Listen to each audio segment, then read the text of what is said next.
तो दोस्तों, आज की कहानी का शीर्षक है पिता हुए आँखों से लाचार। तो बेटों ने अपने अंधे पिता को बोझ समझकर गोवर्धन के परिक्रमा मार्ग पर ही छोड़ दिया। फिर क्या हुआ उस बुजुर्ग व्यक्ति के साथ? आइए जानते हैं आज की कहानी में कि उस बुजुर्ग पिता के साथ आखिर क्या हुआ, जिसने अपनी आंखें भी खो दी और उसके बच्चों ने उसे लाचार छोड़ा। गोवर्धन में इन दिनों मुड़िया पूर्णिमा का मेला बहुत ज़ोर शोर से चल रहा है।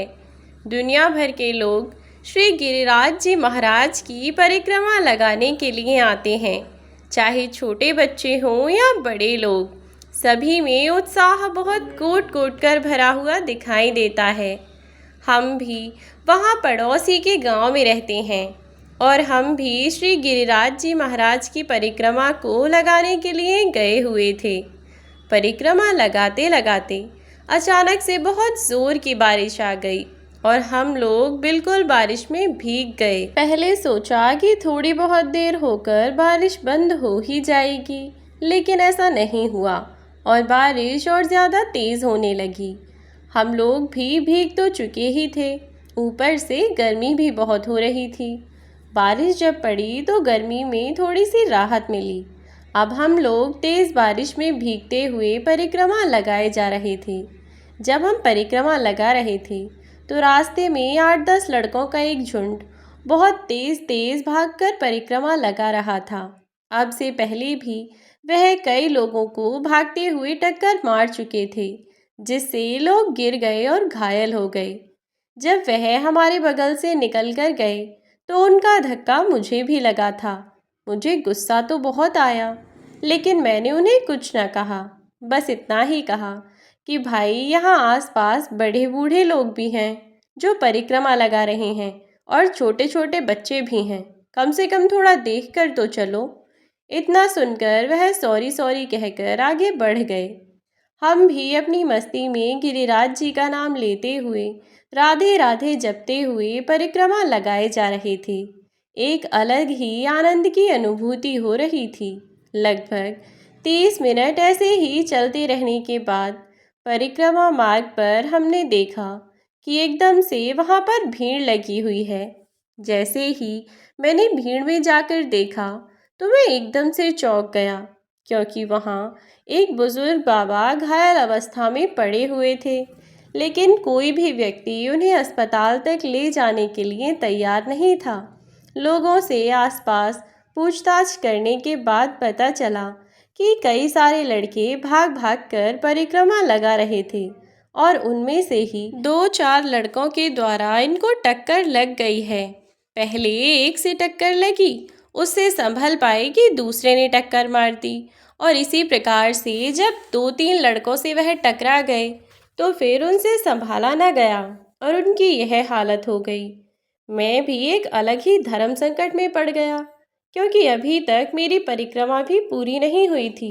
अगर मैं परिक्रमा छोड़ूं तो मैं जितनी परिक्रमा लगाकर आया था उसका कोई महत्व ही नहीं रह जाता।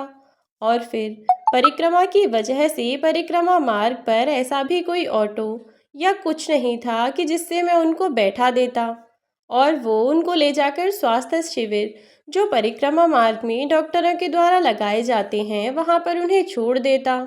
उन्होंने मेरे पैर पकड़ लिए और मेरे हाथ जोड़ते हुए बोले, बेटा, मुझे बहुत चोट लगी है, मेरी थोड़ी मदद कर दो, मेरे शरीर में बहुत दर्द हो रहा है। हम कर भी क्या सकते थे, भगवान की मर्जी। इसी बात को समझकर मैंने आधी परिक्रमा से ही गिरिराज जी के हाथ जोड़े और सोचा कि किसी का जीवन ज़्यादा ज़रूरी है, और मैं उन्हें लेकर स्वास्थ्य शिविर जो कि डॉक्टर द्वारा लगाए जाते हैं वहाँ पर लेकर पहुँच गया। मैंने जैसे तैसे लोगों की मदद ली और उन्हें लेकर अस्पताल तक पहुँचा, और अस्पताल में जाकर जब डॉक्टर ने उनसे उनके बारे में पूछा तब मुझे एक और नई बात पता चली, और उस बात को सुनकर मेरा मन बहुत ज़्यादा दुखी हुआ, या यूँ कहूँ कि मुझे यकीन ही नहीं हुआ। उनको चोट लगी थी, डॉक्टर ने उनकी पट्टी की और पट्टी की जाने के बाद उन्हें दर्द की दवा भी दे दी।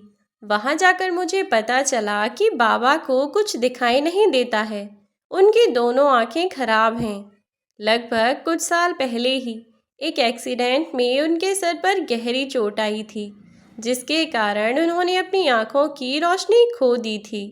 बाबा ने मुझे कहा कि बेटा, तुम्हारी बहुत मेहरबानी होगी। मैंने दवाई भी खा ली है और डॉक्टर साहब ने मेरी जांच भी कर दी है।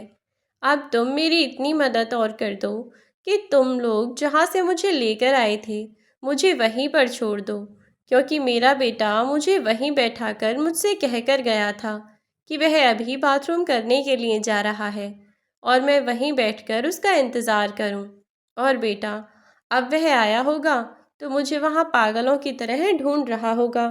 बस तुम मेरे ऊपर इतना सा एहसान और कर दो। हमने जैसे तैसे करके बाबा को उस जगह तक पहुँचाया। न जाने क्यों मुझे उनसे एक अनजाना सा लगाव, या तो कहो कि सहानुभूति पैदा हो रही थी। बहुत दया आ रही थी मुझे उन पर। जब से मुझे पता चला कि उनकी आंखें नहीं हैं, या उनकी दोनों आंखें उस एक्सीडेंट में खराब हो गई थीं और अब वह कुछ देख नहीं सकते। लेकिन मैं कर भी क्या सकता था?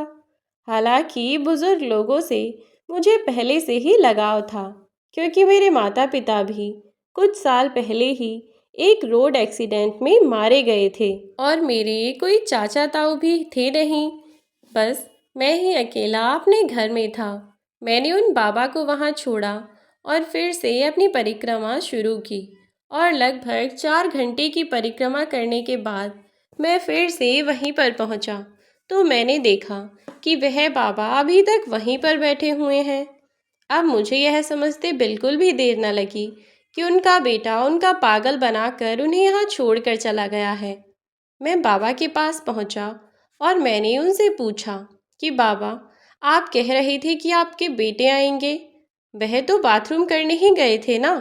अब तो 4 घंटे बीत गए हैं। आपके बेटे कितनी दूर चले गए हैं बाबा, जो अभी तक वापस ही नहीं आए।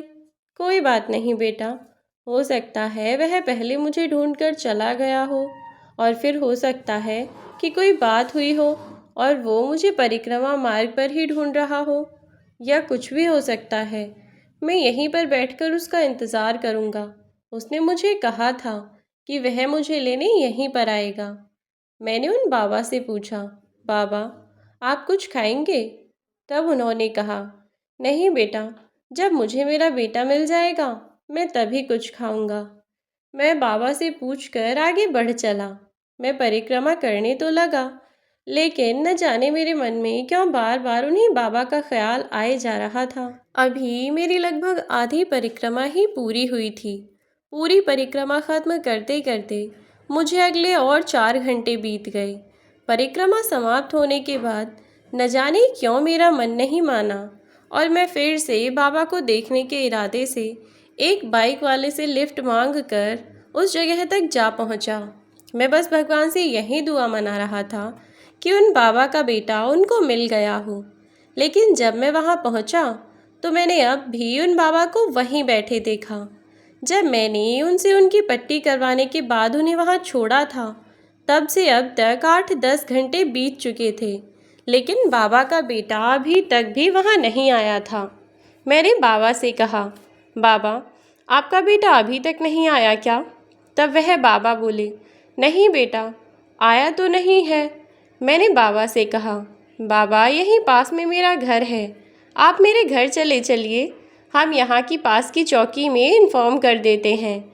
अगर आपके बेटे आएंगे तो पुलिस वाले उनको खबर कर देंगे। मैं अपना नंबर यहाँ पर छोड़ जाऊँगा। पर बाबा ने मेरी बात नहीं मानी और वहीं बैठकर अपने बेटे का इंतज़ार करते रहे। मैं भी अब अपने घर चला गया, खाना खाकर सो गया। अगले पूरे दिन मेरा किसी काम में मन ही नहीं लगा। पता नहीं क्यों उन बाबा का ख्याल बार बार मेरे मन में आए जा रहा था।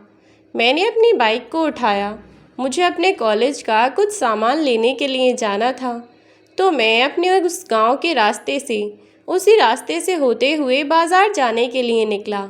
अपने गांव से लगभग 4 किलोमीटर दूर चलने के बाद ही परिक्रमा मार्ग स्टार्ट हो जाता है, लेकिन मैं अपने गांव से जैसे ही 3 किलोमीटर दूरी तक पहुंचा तो मैंने देखा कि कुछ छोटे छोटे से शरारती बच्चे एक व्यक्ति का सामान उठाए कभी इधर तो कभी उधर घूम रहे हैं। और वह बुजुर्ग व्यक्ति चिल्लाता हुआ उन बच्चों की आवाज़ के पीछे दौड़ रहा है। कभी कोई बच्चा पीछे से बोल पड़ता तो वह पीछे की ओर दौड़ता, कभी कोई बच्चा दूसरी तरफ से बोल देता तो वह उसी तरफ की ओर दौड़ने लगता। जब मैं थोड़े नज़दीक पहुंचा तो मैंने देखा कि यह तो वही बाबा हैं जो कल मुझे परिक्रमा मार्ग पर मिले थे। मैंने बच्चों को धमकाकर बाबा का सारा सामान उन बच्चों से छुड़ाया और उनको देखकर मैं उनसे बोला, बाबा, मैं नितिन, जो कल आपको डॉक्टर के पास लेकर गया था। क्या हुआ बाबा, आपका बेटा अभी तक भी नहीं आया क्या? बस इतना कहने की देर थी कि बाबा फूट फूट कर रोने लगे। कहीं न कहीं शायद उन्हें भी अब एहसास हो गया था कि उनका बेटा उनको यहाँ परिक्रमा लगाने के बहाने यहाँ लाकर छोड़ गया है। मैंने बाबा को चुप किया और उनसे पूछा, बाबा, आप बिल्कुल चुप हो जाइए और यह बताइए मुझे, कुछ खाएंगे क्या? तब बाबा ने हाँ में अपनी गर्दन हिलाई और मैंने उन्हें अपनी बाइक पर बिठाया और अपने घर ले गया। बाबा को घर ले जाकर मैंने एक कप बढ़िया सी चाय बनाई और चाय के साथ कुछ पकौड़े भी बनाए। जैसे ही हम दोनों घर पहुँचे कि बारिश भी होने लगी थी। मैंने बाबा को चाय और पकौड़े खिलाए। 2 दिन में उनके कपड़े बिल्कुल मैले हो चुके थे। मैंने उन्हें कपड़े देते हुए कहा, बाबा, आपके कपड़े काफ़ी गंदे हो चुके हैं और बारिश भी पड़ी थी तो उसमें भीग गए थे। ऊपर से आपने कल से पहन रखे हैं, तो आप ऐसा कीजिए कि आप यह कपड़े पहन लीजिए। तब बाबा ने मुझसे पूछा, अच्छा नितिन, एक बात तो बताओ, चाय नाश्ता तो बहुत अच्छा था और सबसे अच्छे थे पकौड़े। मम्मी ने बनाए थे ना, या किसी और ने? बाबा ने मुझसे कहा कि तुम्हारे घर में कौन कौन है, कौन कौन रहता है तुम्हारे साथ? तब मैंने उन्हें बताया कि बाबा, जैसे कुछ समय पहले आप एक एक्सीडेंट में अपनी आंखें खो चुके हैं ना, मैं अपना सब कुछ खो चुका हूँ। अब तो इस घर में मैं अकेला ही बचा हूँ। मम्मी पापा और छोटी बहन की कुछ समय पहले ही एक कार एक्सीडेंट में मौत हो गई और इतना कहते ही मैं अपने घर वालों को याद करके रोने लगा।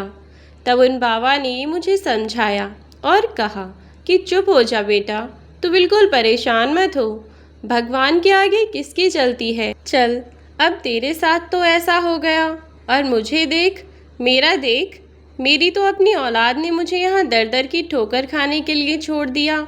यह भी नहीं सोचा कि क्या हाल होगा मेरा उन सब के बिना। उन सब लोगों के बिना एक अंधा आदमी जो कुछ नहीं देख सकता, वह कैसे अपना जीवन यापन किसी के सहारे के बिना गुजारेगा। उन्होंने कुछ नहीं सोचा, जबकि वे लोग अच्छे से जानते थे कि मैं प्यास लगने पर एक गिलास पानी भी खुद से उठकर नहीं ले सकता। लेकिन फिर भी मुझे क्या पता था कि उन लोगों के दिमाग में ऐसा कुछ चल रहा है। मुझे तो लगा शायद सच में बेटे को मेरी फिक्र है और इसीलिए वह मुझे ज़बरदस्ती यहाँ परिक्रमा लगवाने के बहाने लेकर आया था, क्योंकि शायद मैं अंधा होने के बाद उन पर बोझ बन गया था। यह तो मैं जानता था कि बहू बेटे मेरी आंखें चली जाने के बाद मुझसे थोड़ा दुखी सा रहने लगे हैं, लेकिन मैं यह नहीं जानता था कि वह लोग मुझसे इतना परेशान हो जाएंगे कि मुझे दर दर की ठोकर खाने के लिए कहीं पर भी छोड़ देंगे। इतना कहते हुए बाबा की आंखों में आंसू आ गए। मैंने उनका ध्यान भटकाने के लिए उनसे कहा, क्यों बाबा, चाय आपको अच्छी नहीं लगी क्या, जो आप उदास हो रहे हैं? या तो फिर पकौड़ों में मिर्ची तेज़ हो गई थी क्या, जो आपकी आंखों में पानी आ रहा है? तब बाबा ने मुस्कुराते हुए कहा, नहीं बेटा, चाय बहुत अच्छी थी और पकौड़े भी अच्छे थे। अच्छा बाबा, अब आप जल्दी से कपड़े बदल लीजिए। मैंने बाबा का हाथ पकड़कर उन्हें अपने कमरे में ले गया और दरवाज़ा हल्का सा बंद कर दिया और बाबा से कहा कि बाबा, किसी चीज़ की ज़रूरत हो तो आप मुझे आवाज़ लगाइएगा, मैं यहीं पर बाहर ही खड़ा हूँ। लगभग 5-10 मिनट के बाद बाबा ने कपड़े बदलकर दरवाज़ा खोला और बोले, नितिन बेटा, मैं नहा भी लिया था, मुझे बहुत ज़ोर से गर्मी लग रही थी। अब देख कैसा लग रहा हूँ, नहाने के बाद बहुत अच्छा फील हो रहा है। अच्छा, तूने मुझे खाना खिला दिया। अब तू एक काम और कर, अगर यहाँ पास में कोई वृद्धाश्रम हो तो मुझे वहाँ छोड़ आ। इतनी बात सुनकर मैं चौंक गया। वृद्धाश्रम? पर क्यों बाबा? क्या मुझसे कोई गलती हो गई है, या तो आप भी मुझे छोड़कर जाना चाहते हैं? तब बाबा ने कहा, बेटा, मैं अंधा आदमी तेरे किसी काम का नहीं, सिवाय तेरे ऊपर बोझ बनने के मैं कुछ भी नहीं कर सकता। तो फिर तू क्यों मुझे अपने साथ रखना चाहता है? कहीं वृद्धाश्रम में छोड़ देगा तो तेरी टेंशन ख़त्म हो जाएगी। कि मैंने थोड़ा गुस्सा होते हुए बाबा से कहा, बाबा, शायद मैं ही अच्छा नहीं हूँ, तभी भगवान ने मुझसे पहले मेरे मम्मी पापा को छीन लिया और अब आप भी मुझे छोड़कर जाने की बात कर रहे हो। चलिए कोई बात नहीं। और इतना कहते हुए मैं थोड़ा उदास हो गया। तब मैं जब उदास हुआ तो बाबा ने फिर मेरे साथ रहने का फ़ैसला कर लिया। अब हम दोनों खूब मस्ती किया करते और मैं बाबा को बाबा ही बुलाया करता था। अब हम दोनों ही एक दूसरे के साथ खुशी खुशी अपना जीवन बिता रहे थे। ना तो बाबा को मुझसे कोई दिक्कत थी और ना ही मैं ऐसा कोई काम करता था जिससे कि बाबा को कोई भी दुख पहुँचे। एक दिन शाम को हम दोनों पार्क में घूमने के लिए गए। तब बातों बातों में मैंने बाबा से पूछ लिया कि बाबा, आपने मुझे अपने बारे में कुछ नहीं बताया। अगर आप बुरा ना माने तो क्या मैं जान सकता हूँ कि आपके साथ आखिर हुआ क्या था? तब बाबा बोले कि क्यों नहीं बेटा, इसमें बुरा मानने की क्या बात है। तू चल, पहले मुझे एक बेंच पर ले जाकर बिठा दे। मैं बहुत ही ज़्यादा थक गया हूँ। कितनी देर से तू मुझे चलाए ही जा रहा है। हंसते हुए बाबा बोले। तो मैंने बाबा का हाथ पकड़ा और उन्हें ले जाकर एक जगह पर बैठा दिया। बेंच पर जाकर बैठने के बाद बाबा ने अपनी कहानी बतानी शुरू की। वे बोले, नितिन, मेरा नाम सर्वेश है। भगवान ने अच्छा खासा भरा पूरा परिवार दिया था मुझे। मेरी पत्नी विमला, 2 बच्चे सूरज और प्रभाकर। दोनों बचपन से ही बहुत होशियार थे। मैं भी एक अच्छी कंपनी में मैनेजर की पोस्ट पर काम करता था। सब कुछ बढ़िया चल रहा था। बच्चे धीरे धीरे बड़े हुए तो दोनों का एडमिशन स्कूल में करवा दिया गया और स्कूल के बाद फिर कॉलेज और कॉलेज के बाद दोनों की अच्छी अच्छी कंपनियों में नौकरी लग गई। मैं भी बिल्कुल पहले जैसा जवान तो रहा नहीं था। बच्चे जब जवान होते जाते हैं तो माँ बाप वैसे भी बूढ़े हो जाते हैं। सब कुछ बहुत अच्छा चल रहा था। अब हमने बड़े बेटे सूरज की शादी कर दी। बहू भी बहुत अच्छी आई थी। विमला को बड़ी बहू कोई काम नहीं करने देती और दोनों भाई भी आपस में मिलजुल कर रहा करते थे। अब एक दिन मुझे कंपनी की किसी मीटिंग के सिलसिले में दूसरे शहर जाना पड़ा। अगर यह मीटिंग सक्सेसफुल होती तो फिर कंपनी में मेरा प्रमोशन हो जाता। इसीलिए मेरे लिए एक गोल्डन अपॉर्चुनिटी थी कि मैं अपनी प्रेजेंटेशन अच्छे से जाकर दूं। लेकिन मुझे क्या पता था कि भगवान ने तो मेरे लिए कुछ और ही सोच रखा है। और उस दिन मीटिंग से लौटते वक्त अचानक से ड्राइवर को नींद की झपकी लग गई और मेरी गाड़ी का एक्सीडेंट हो गया।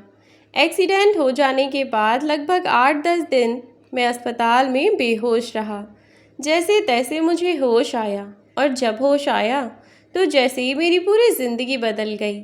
जब मुझे होश आया तो मुझे अपनी आँखों से कुछ नज़र ही नहीं आ रहा था। मुझे क्या पता था कि मेरी संघर्ष की स्थिति वास्तव में अब शुरू होने वाली है। लेकिन तेरी आंटी ने मुझे कभी भी ऐसा महसूस नहीं होने दिया कि मेरे पास मेरी आँखें नहीं हैं। उसने मुझे बहुत समझाया, वरना तो जब मुझे पता चला था कि मेरी आँखों की रोशनी चली गई है तो मैंने तो जीने की उम्मीद ही छोड़ दी थी। लेकिन विमला ने मेरा ऐसे साथ दिया कि मुझे कभी महसूस ही नहीं हुआ कि मैं अपनी आँखें खो चुका हूँ। जब तक वह ज़िंदा रही तब तक सब कुछ ठीक चलता रहा। उस बीच हमने अपने छोटे बेटे की भी शादी कर दी। छोटी बहू घर में आई। बस उस दिन से ही घर में सब कुछ बिगड़ना शुरू हो गया। उसने अपने पति को सिखाना पढ़ाना शुरू कर दिया और धीरे धीरे छोटी छोटी बातों पर घर में कलेश होने लगा। घर में ज़्यादा कलेश ना हो, इसीलिए विमला घर का सारा काम चुपचाप खुद ही कर लिया करती थी। जो बड़ी बहू पहले कभी हमारे सामने बोली भी नहीं थी, आज वह साथ बराबर लड़ाई करने लगी।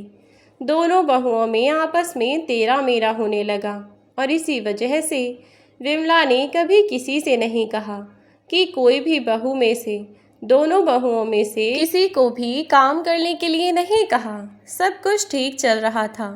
फिर एक दिन अचानक से मेरे सर पर आसमान टूट पड़ा। एक दिन जब मैं सोकर उठा तो मैंने विमला को आवाज़ दी, लेकिन विमला ने मुझे कोई जवाब नहीं दिया। जब मैंने बच्चों को आवाज़ लगाई और विमला को उठाया गया तो विमला उठी ही नहीं। मुझे क्या पता था कि आज रात विमला सो रही है, कल सुबह में वह उठेगी ही नहीं। विमला तो सोती की सोती रह गई। इतना बड़ा दुख मैंने कैसे काटा मैं ही जानता हूँ। अब तो घर में हर छोटी छोटी चीज़ के लिए झगड़ा होने लगा। अगर मैं किसी बहू से एक गिलास पानी भी मांग लेता तो दूसरी इस बात की बहस करती कि मैं ही क्यों दूँ पानी, तुम भी तो दे सकती हो। मैं अपने छोटे छोटे हर काम के लिए दूसरों पर आश्रित होकर रह गया था। कभी कभी तो मेरा जी चाहता कि मैं खुद को ही ख़त्म कर लूँ, लेकिन मेरे में इतनी भी हिम्मत नहीं थी। जैसे तैसे अब समय कट ही रहा था। यह तो मुझे भी दिखाई दे रहा था कि बच्चे मुझसे दुखी रहने लगे हैं, लेकिन मैं कर भी क्या सकता था। मैं मजबूर था, क्योंकि बहुत सारी चीज़ें ऐसी होती हैं जिनका कोई अंदाज़ा भी नहीं लगा सकता। ना बहू खाना टाइम पर देती थी, ना ही पानी। भूखे प्यासे रहने के कारण अब मैं जल्दी जल्दी बीमार रहने लगा। एक बार मैं बीमार पड़ गया, मुझे उल्टियाँ हो रही थीं। वैसे मैं बहुत कोशिश करता कि कोई ऐसा काम ना हो जिससे बहुएं और ज़्यादा चिड़चिड़ी हो जाएं। पर जब मेरी तबीयत खराब हुई तो ना चाहते हुए भी मेरे से उठा ना गया और बिस्तर गंदा हो गया। बहू ने मुझे इतनी सारी उल्टी सीधी बातें सुनाई कि मैं तुझे बता भी नहीं सकता। और उस दिन सबसे ज़्यादा मुझे विमला की याद आ रही थी। बेटों को भी बहू के मुंह में कुछ दिखाई नहीं दे रहा था, वह भी उल्टा मुझे ही सुनाकर चले जाते। कई बार तो ऐसा हुआ कि मैं बीमार पड़ा रहा और दवाई का कहते कहते भी बहू बेटों ने मुझे दवाई तक न दिलवाई। और फिर इसके बाद भी पता नहीं, एक दिन बड़ा बेटा सूरज मेरे पास आया और आकर मुझसे बोला, पिताजी, मैं गोवर्धन जा रहा हूँ। आपकी बहू ने कहा था कि जब जाऊँ तो आपसे भी पूछ लूँ, क्योंकि जब से माँ का देहांत हुआ है तब से आप बस एक ही कमरे में बंद हुए से रहते हैं। बाहर की दुनिया आपने देखनी ही नहीं है। जैसे बाहर की दुनिया को देखना आपने छोड़ रखा है। अगर आप गोवर्धन चलोगे तो आपका मन शांत होगा, आपको अच्छा भी लगेगा। तो बेटे के कहने पर मैंने भी हामी भर ली और मैं उसके साथ चला आया। मुझे क्या पता था कि उन सब लोगों ने मिलकर क्या प्लान बना रखा है। हालांकि दोनों बहुएं मुझे वृद्ध आश्रम में छोड़ने के लिए तो हमेशा ही बेटों से कहा करती थीं, लेकिन मुझे लगा था कि मेरी परवरिश में इतना भी खोट नहीं हो सकता कि कम से कम मेरे बच्चों को अब मुझसे इतना प्यार तो होगा ही कि वह मुझे वृद्ध आश्रम में कभी भी नहीं छोड़ कर आएंगे। लेकिन मुझे क्या पता था कि वह मुझे ऐसी जगह छोड़ देंगे जहाँ ना मैं किसी को जानता होऊंगा और ना पहचानता होऊंगा। यह तो शुक्र रहा भगवान का कि उसने मुझसे 2 नालायक बेटे छीनकर एक लायक बेटा दे दिया, जो मुझ जैसे अंधे बोझ को भी ढो रहा है। और इतना कहकर बाबा रोने लगे। मैंने बाबा से कहा, बाबा, खबरदार, आपने दोबारा से यह बात की तो आप मेरे लिए बोझ नहीं हो। आपके आने से मुझे भी ज़िंदगी जीने का एक नया मकसद मिल गया। चलिए अब चुप हो जाइए, घर चलकर कुछ बढ़िया खाना बनाते हैं और दोनों बाप बेटे मिलकर कुछ अच्छा सा खाएंगे। मैं बाबा को लेकर घर गया और हमने बढ़िया से नाश्ता किया। मेरी भी बीटेक फाइनल ईयर के पेपर थे। पेपर हो जाने के बाद कॉलेज में कंपनियां प्लेसमेंट के लिए आने वाली थीं, तो बस मैं दिन रात मेहनत करके लगन से तैयारी करने लगा और एग्ज़ाम ख़त्म होने के बाद आज एक कंपनी हमारे कॉलेज में आने वाली थी, जिसमें मेरा भी इंटरव्यू होना था। मैं बहुत घबरा रहा था। बाबा ने मुझे हिम्मत दी और शांत रहकर ठंडे दिमाग से काम लेने को कहा, और बस मैंने इंटरव्यू में बस खुद को शांत रखा और जो सवाल मेरे से पूछे गए उनका शांत दिमाग से जवाब दिया और मेरा सिलेक्शन हो गया। मैं अपने सिलेक्शन से बहुत खुश था। मेरा सिलेक्शन एक बहुत अच्छी कंपनी में हो गया। मुझे 15 लाख रुपए पर ईयर का पैकेज मिला, लेकिन दुविधा यह थी कि मेरी नौकरी जो थी वो बेंगलोर में थी, और अगर मैं बेंगलुरु चला जाऊं तो बाबा किसके साथ रहेंगे। अब तो मैं दुविधा में फंस गया था। मैं शाम को घर आया तो बाबा ने चहकते हुए पूछा, नितिन बेटा क्या हुआ? आज तेरा इंटरव्यू था ना, कैसा रहा तेरा इंटरव्यू? बता मुझे। तब मैंने बाबा को अपनी पूरी बात बताई तो बाबा ने कहा, बस इतनी सी बात? इस बात का तो मैं अभी सॉल्यूशन बताता हूँ तुझे। अरे मेरे बच्चे, इसमें इतना परेशान होने की क्या बात है? एक खाना बनाने वाली रख लेंगे, बस वह खाना बना जाया करेगी तो मेरे कमरे में मैं खुद लेकर खा लिया करूँगा। लेकिन मेरा मन इस बात को मानने को बिल्कुल भी तैयार नहीं था। लेकिन अगले ही दिन मैं जब अपने कॉलेज गया और वहाँ से मैंने नंबर लेकर उन लोगों से बात की कि अगर मथुरा में ही कोई वैकेंसी हो तो चाहे थोड़े कम पैसों में भी हो, मैं यहाँ पर ही नौकरी कर लूँगा। लेकिन बेंगलुरु जाना मेरी बस की बात नहीं है, क्योंकि मेरे पापा अकेले नहीं रह सकते। और यह अच्छी बात हुई कि एक लड़का जिसका सिलेक्शन मथुरा में हुआ था, उसको वहीं बेंगलोर के आसपास की लोकेशन में जॉब चाहिए थी, क्योंकि उसकी मंगेतर बेंगलुरु में ही थी। और बस हम दोनों ने आपस में अदला बदली कर ली। इधर मेरी नौकरी भी लग गई। 7-8 दिन बाद मुझे नौकरी ज्वाइन करनी थी। मुझे मेरा ऑफ़र लेटर मिल चुका था। अगली सुबह मैं बाबा को छत पर घुमाने के लिए लेकर गया था।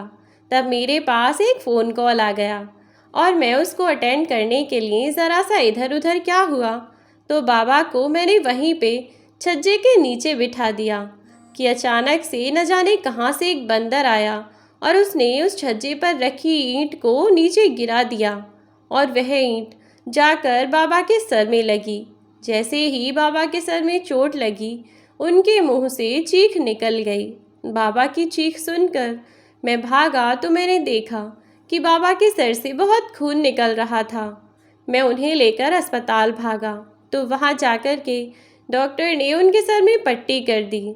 बाबा कुछ देर तो बेहोश रहे, लेकिन 8-10 घंटे बाद उन्हें जब होश आया तो उन्होंने अपनी आंखें खोलीं। जैसे ही उन्होंने आंखें खोलीं तो मानो चमत्कार हो गया। बाबा को सब कुछ दिखाई देने लगा था। जैसे ही बाबा ने मुझे यह बात बताई कि उन्हें अब सब कुछ दिखाई दे रहा है, तो मैं खुशी के मारे फूला ही नहीं समा रहा था। मुझे समझ ही नहीं आ रहा था कि मैं आखिर करूं तो क्या करूं। इतनी खुशी मुझसे संभाले नहीं संभल रही थी। मैं बहुत खुश हुआ और बाबा भी बहुत खुश हुए। हम दोनों एक दूसरे को गले लगा लगा कर ज़ोर ज़ोर से चिल्लाए जा रहे थे। अब मैं और बाबा वापस घर आए और 5-7 दिन बाद मैंने अपनी नौकरी ज्वाइन की। अब मुझे बाबा की भी कोई चिंता ही नहीं रहती थी। बाबा सुबह मुझसे पहले उठ जाया करते और जब तक मैं उठता तब तक सब्ज़ी और नाश्ता बनाकर तैयार कर देते।